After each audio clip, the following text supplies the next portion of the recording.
তাই যার যতটুকু খিদা অতটুকুই খেতে হয়। তো আমি ফর্মালি আমি তো এটা প্রশংসা হিসেবেই নিলাম। আসলে আমি যেহেতু পর্দার সামনে কাজ করি, পর্দার পিছনে ফ্যামিলি বিজনেস অনেক ইনভলভমেন্টস আছে আমার, বাট এই মুহূর্তে আসলে পর্দার ওরকম ব্যবসায়িক ভাবে নিজেকে জড়িত করতে চাই না, কারণ অনেকগুলো কাজ একসাথে নিয়ে ফেলে না করা যায় না। যেমন অনেকগুলো ভাত প্লেটে নিয়ে নিলে তো খাওয়া যায় না, তাই না, লিমিটেশন থাকে।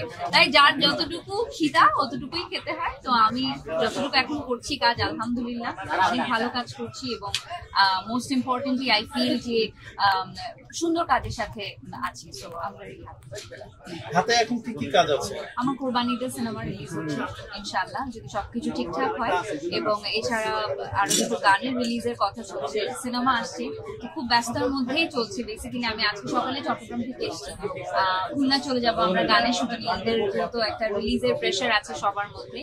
তো আলহামদুলিল্লাহ নো কমপ্লেন, খুব ভালো। মনে হয় বাংলা সিনেমার সাথে থাকা, বাংলা এন্টারটেইনমেন্টের সাথে থাকা, এবং বাঙালি জনগণদের কাছে যদি পপুলারিটি অর্জন করা যায়, এটাই সবচেয়ে বেশি। আপু সাকিব ভাইয়ের সাথে কবে দেখা করবে? সেটা আসলে আমার হাতে নেই, এটা তো তাকে জিজ্ঞেস করতে হবে সে কবে আমাকে কাজ করবে। সত্যি করে আমি অনেক শৃঙ্খল একটা ইভেন্ট দেখছি ইদানিং, যেটা আমি সোশ্যাল মিডিয়াতে যতটুকু দেখি যে অনেক বিশৃঙ্খলা হয়, অনেক ধরনের অনেক অনৈতিকর ঘটনা।